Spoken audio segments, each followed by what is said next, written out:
ఇప్పుడు మనం తయారు చేయబోయే రెసిపీ బంగాళదుంప కుర్మా అండి. ఈ బంగాళదుంప కుర్మా మనం ఎప్పుడు చేసుకునేలా కాకుండా కొంచెం వెరైటీగా చేసుకుందాం. ఈ బంగాళదుంప కుర్మా తయారు చేసుకున్న మనం ముందుగా స్టవ్ వెలిగించుకుని పాన్ పెట్టుకున్నామండి. ఈ పాన్ వేడిన తర్వాత మనకి దీంట్లో కొంచెం ఆయిల్ వేసుకుందాం. దీంట్లో ఆయిల్ కొంచెం ఎక్కువ కనపడుతుందండి. మనం బంగాళదుంప ముక్కల్ని వేపుకోవాలి. ఇంకా చూసారు కదా, ముందుగా మనం బంగాళదుంప పొట్టు తీసి ఇలా చెక్కుకుని నీటిలో వేసి ఉంచుకోవాలి. నీటిలో వేసుకోకపోతే మనకి బంగాళదుంప అనేది కలర్ మారిపోతుంది కాబట్టి నీటిలో వేసి ఉంచుకోవాలండి. ఇప్పుడు మనం వీటిని వేపుకుందాం. చూసారు కదా, మనకి బంగాళదుంపలన్నీ మనకి వాటర్ పోయి బాగా వేగిపోయాయండి. ఇప్పుడు మనం దీన్ని ఒక పక్కకి తీసి పెట్టుకుందాం. ఇప్పుడు ఇదే నూనెలో మనం ఇలా పొడవుగా కట్ చేసుకున్న పచ్చిమిర్చి ముక్కలు వేసుకుందాం. ఇప్పుడు దీంట్లో ఇలా పొడవుగా కట్ చేసి పక్కన పెట్టుకున్న ముద్ద ముక్కలు వేసుకున్నాయండి. మన బంగాళదుంప కుర్మాలోకి ఉల్లిపాయలు అనేవి ఇలాగ పొడవుగా కట్ చేసుకుంటే మనకి కూర అనేది టేస్ట్ బాగుంటుంది. ఇప్పుడు మనకి ఉల్లిపాయ ముక్కలు మనం గోల్డెన్ కలర్లోకి వచ్చేంత వరకు వేసుకోవాలి.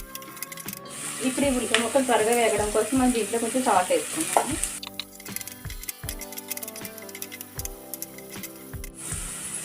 ఇది చూసారు కదా, మనకి ఉల్లిపాయ గోల్డెన్ కలర్లోకి వేగిపోయి ఇప్పుడు మనం దీంట్లో అల్లం వెల్లుల్లి పేస్ట్ వేసుకుందామండి. ఈ అల్లం వెల్లుల్లి పేస్ట్ కూడా పచ్చివాసన లేకుండా వేసుకోవాలి. ఇలా చూడండి, మనకి అల్లం వెల్లుల్లి పేస్ట్ కూడా వేగిపోయింది. ఇప్పుడు మనం దీంట్లో బంగాళదుంప ముక్కలు వేసుకున్నాం. బంగాళదుంపలు వేసుకుని ఒకసారి మొత్తం బాగా కలుపుకోండి.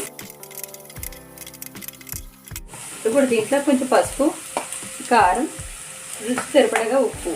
ఇందాక మనం ఆల్రెడీ ముక్కలు ఎగరోడు వేసుకున్నాం కాబట్టి ఇప్పుడు కొంచెం చూసుకొని వేసుకోండి. ఇవన్నీ వేసుకుని ఒకసారి బాగా కలుపుకోవాలి. ఇప్పుడు దీంట్లో ఒక చిన్న గ్లాస్ వాటర్ వేసుకుంటున్నామండి. మనం చిన్న గ్లాస్ వాటర్ వేసుకున్న తర్వాత మనం దీన్ని ఒక 2 మినిట్స్ మూత పెట్టుకుందాం.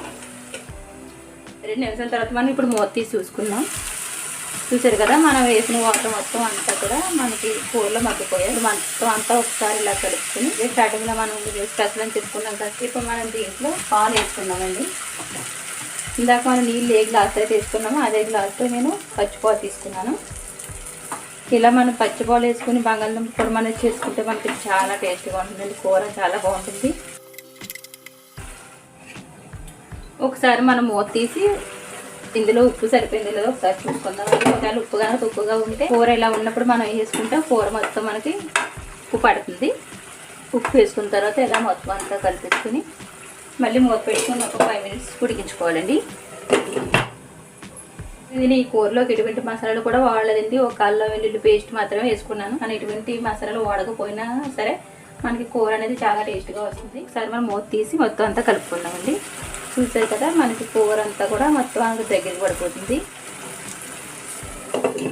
ఒకసారి మూత పెట్టుకుని ఉడికించుకుందాం.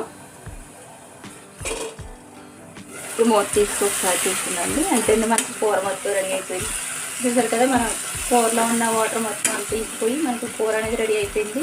మనం పాలు వేసుకోవడం వల్ల కూర అంతా కూడా గ్రేవీ లాగా వచ్చింది. చూడండి, మనకి మనం బంగాళదుంప స్పెషల్ కుర్మా రెడీ అయిపోయింది. కనుక ఈ రెసిపీ నచ్చినట్టయితే ఈ వీడియోని లైక్ చేయండి.